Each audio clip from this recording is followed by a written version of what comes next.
लला की नरम कलहिया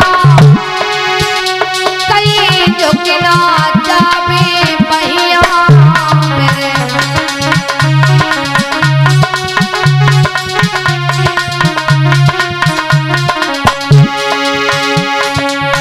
अरे ये कैसी झेले भार कन्हैया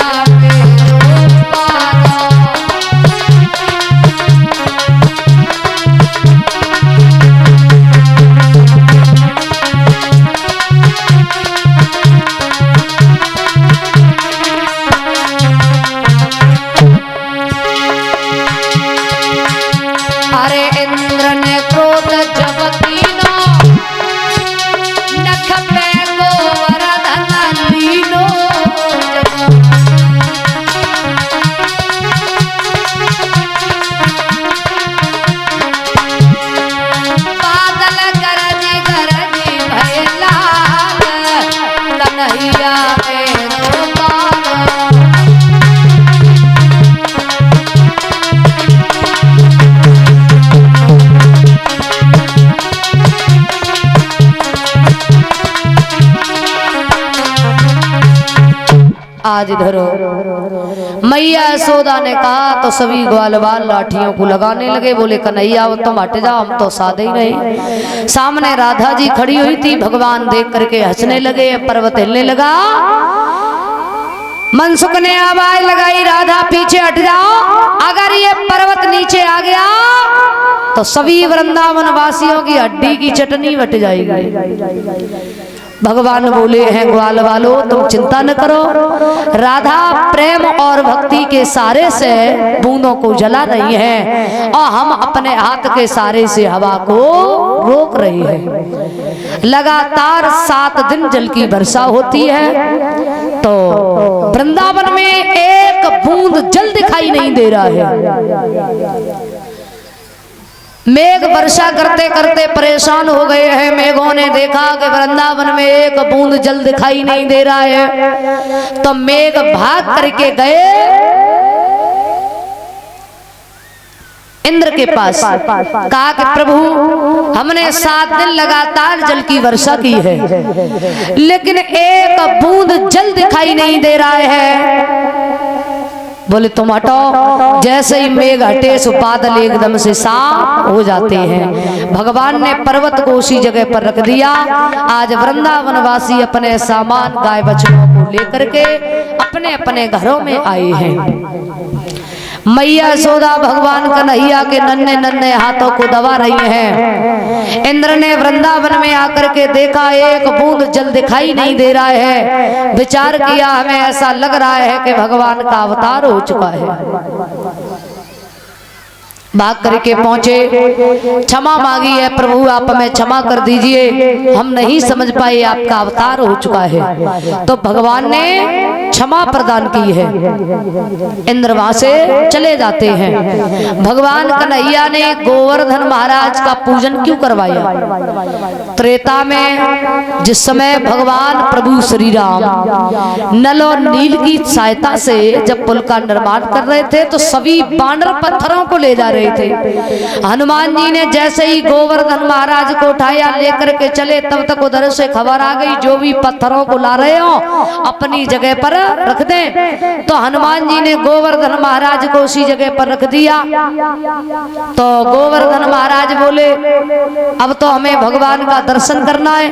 तो हनुमान जी भगवान के पास पहुंचे, कहा कि प्रभु, गोवर्धन महाराज आपका दर्शन करना चाहते हैं। तो भगवान ने कहा कि अभी दर्शन नहीं हो पाएगा, उनसे जाकर के कहिए जब हम द्वापर में 16 कला से अवतार धारण करेंगे तो उन्हें रात दिन दर्शन देंगे और उनका पूजन भी करवाएंगे। इसलिए भगवान कन्हैया ने गोवर्धन महाराज का पूजन करवाया, रात दिन उन्हें दर्शन दिया और इंद्र के घमंड को, इंद्र के अभिमान को दूर कर दिया।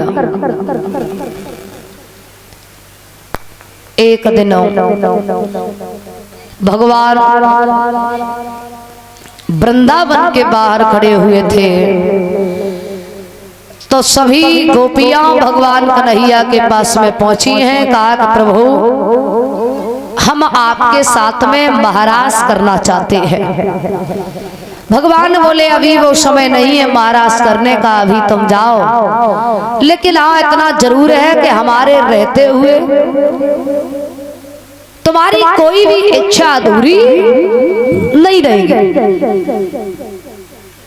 भगवान ने जब गोपियों को भेज दिया है, कहा कि अभी महाराज नहीं हो पाएगा, अभी तुम जाओ। गोपियां वहां से चली आती हैं। अब भगवान ने शरद ऋतु की पूर्णिमा के दिन योग माया को आदेश दिया है कि तुम जाओ यमुना के किनारे पर बड़ी सुंदर रमणी की जगह बना करके आओ, जहां पर हम गोपियों के साथ महाराज कर सके।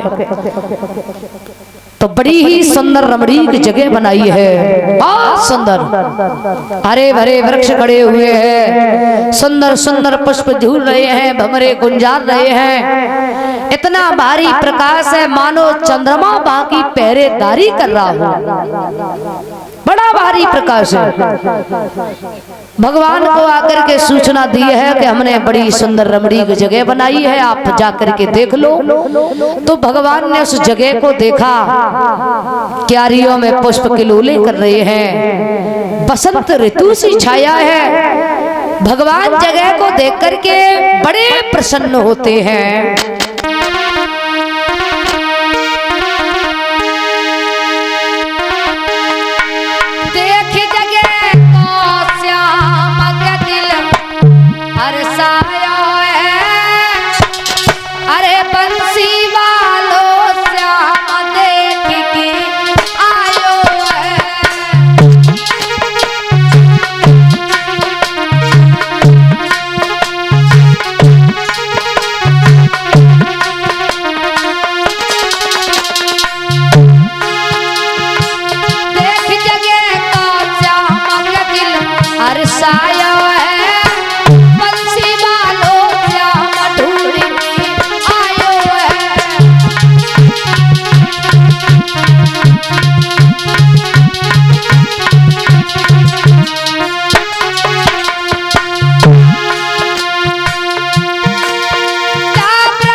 आज इधर भगवान ने जगह को देखा तो जगह को देख करके बड़े प्रसन्न होते हैं। तो शाम के समय भगवान ने बंसी को बजाना आरंभ किया है। अब भगवान ने जब बंसी बजाई तो कवि तो यहाँ तक कल्पना करता है कि जब कन्हैया की बंसी बजी तो जो गोपी जैसी बैठी हुई थी वैसी ही भाग खड़ी भई।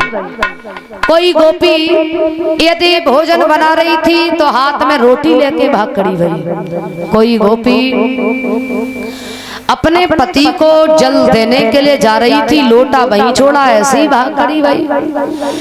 कोई गोपी अपने पुत्र को खिला रही थी तो उसको वहीं छोड़ा ऐसे ही भाग खड़ी भई। कोई गोपी श्रृंगार कर रही थी तो उल्टे सीधे श्रृंगार किए हैं, ऐसी भाग खड़ी भई।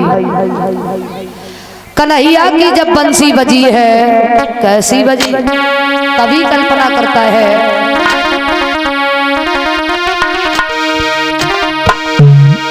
अरे ऐसी बजाई दे सूरिया ने श्याम, ऐसी बजाई गई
आज भगवान कन्हैया की बंसी बजी है, गोपियों के कानों में धुन पड़ी है, तो जो गोपी जैसी बैठी हुई थी वैसी ही भाग खड़ी हुई है। पतियों ने बहुत रोका लेकिन गोपियां नहीं मानी, सब जाकर के पहुंची हैं जहां कन्हैया की बंसी बज रही थी। अब बंसी की ध्वनि सुनाई दे रही है कि बंसी बज रही है, लेकिन कन्हैया दिखाई नहीं दे रहे। अब एक दूसरे से कह रही देखो कन्हैया है कहाँ, कहीं दिखाई नहीं दे रहे। अब सब चारों तरफ सखियां ढूंढ रही हैं कन्हैया कहाँ है, कहाँ है, दिखाई नहीं दे रहे हैं। अच्छा ये गोपियां बंसी को सौत मानती थी। पार्वती भी मना के आ रही, ना माने त्रिपुरारी, वृंदावन आ गए, वृंदावन आ गए।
बाबा पार्वती धीरे धीरे वृंदावन में पहुंच गए।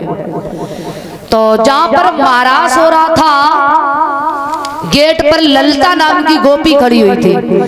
जैसे ही ललिता ने देखा, बोले खड़ी है, जाओ, पहले आप अपना परिचय बताओ, उसके बाद अंदर जाओगी। पति की अरे बहोरिया, अरे मानोरी सही,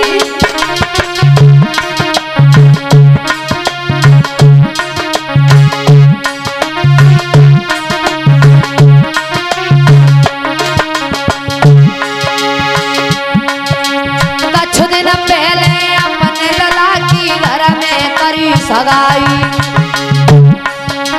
अति सुंदर बहू अरे बेटा की, अरे मेरे घर में आई, देखी देखी देखी पर्वत की टहलिया, मानोरी सही,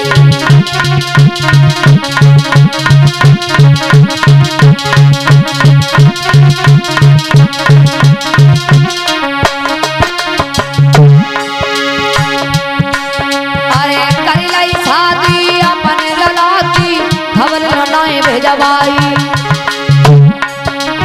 घूंघटने काटियो देखी, अरे कैसी बहू अरे आई, कैसी कैसी कैसी लौआ की बहरिया, मानोरी सही,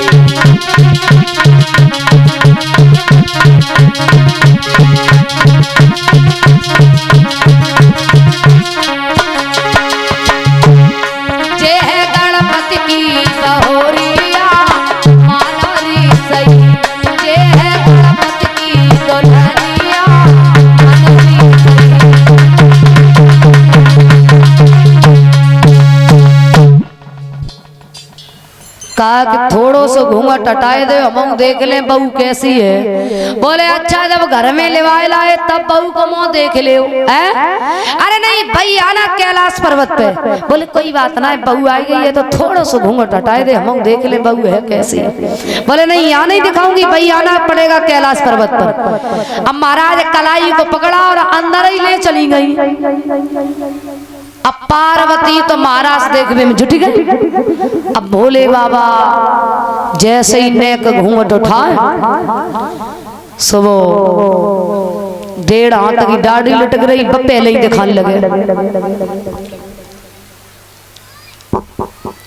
भोले बाबा घूंघट उठात उठात बड़े परेशान हो गए, बड़े परेशान। एक नजर कन्हैया पे पड़ गई, सोचन लगे बारे करिया, हम ना जानता थे तो मैं इतने गुड़ भरे। बताओ, सब गोपियों के साथ में नृत्य कर रहा है। अब भगवान भोले बाबा मन ही मन सोच रहे हैं क्या कि जब कारे कारे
कलश वाली बहनाएं बाहर निकल आए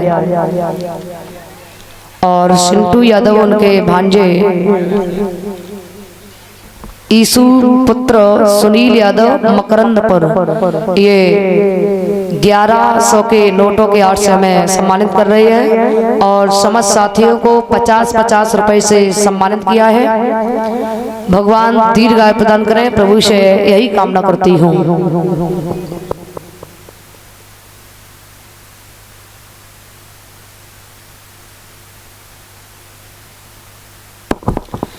और ये अंशु भैया की भांजी नीरू यादव जो भगवान दीर्घायु प्रदान करें, प्रभु से यही कामना करती हूँ।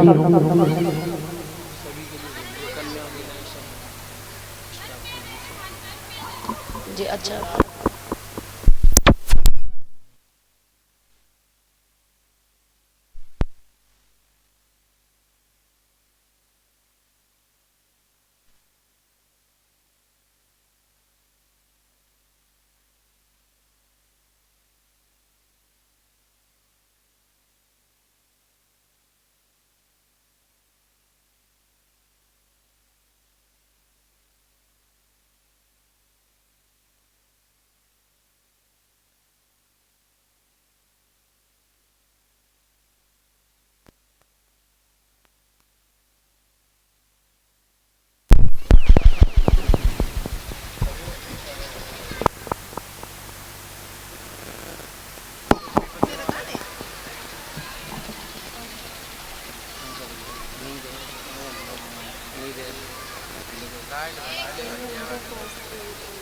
आजा हिंदी आवाज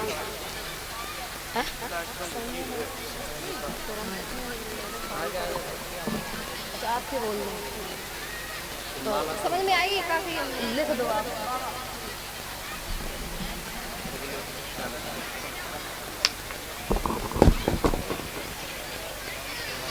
और ये अंशु भैया के भांजे राहुल यादव जो पेवर से आए हुए हैं, ये हमें सम्मानित कर रहे हैं, समस्त साथियों को सम्मानित कर रहे हैं और कलश वाली बहनाओं को सम्मानित कर रहे हैं। भगवान दीर्घायु प्रदान करें, प्रभु से यही कामना करती हूँ।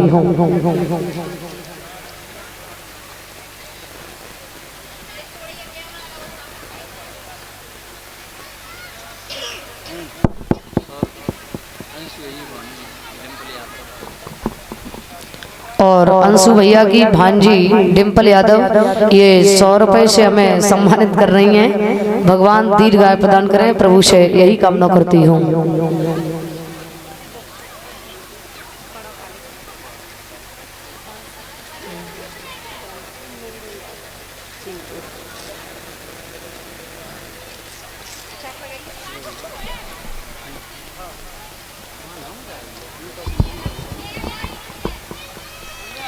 और ये 500 रुपए से हमें सम्मानित करके गई हैं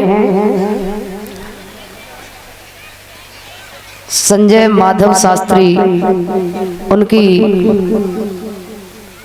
धर्म पत्नी नीरू यादव, ये 500 रुपए से हमें सम्मानित करके गई हैं। भगवान दीर्घायु प्रदान करें,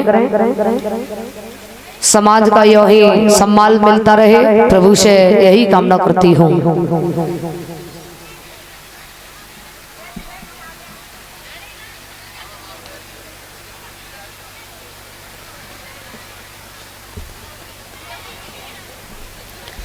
आज इधर भगवान भोले बाबा जब बड़े परेशान हो जाते हैं तो जो साड़ी पहन के गए हुए थे, साड़ी को उतार करके फेंक दिया और महाराष्ट्र में कूद पड़े हैं। तब सब लोगों ने जाना भोले बाबा आए, लेकिन जनाने बन करके आए। तब इनका नाम पड़ा है गोपेश्वर। बोलिए गोपेश्वर भगवान की। आज गोपियों को अपने ऊपर बड़ा अभिमान हो गया, घमंड हो गया। गोपियों ने विचार किया अब तो कन्हैया हमारे बस में है, हम कहेंगे झाड़ू लगाओ तो लगाएंगे, हमारे बस में है।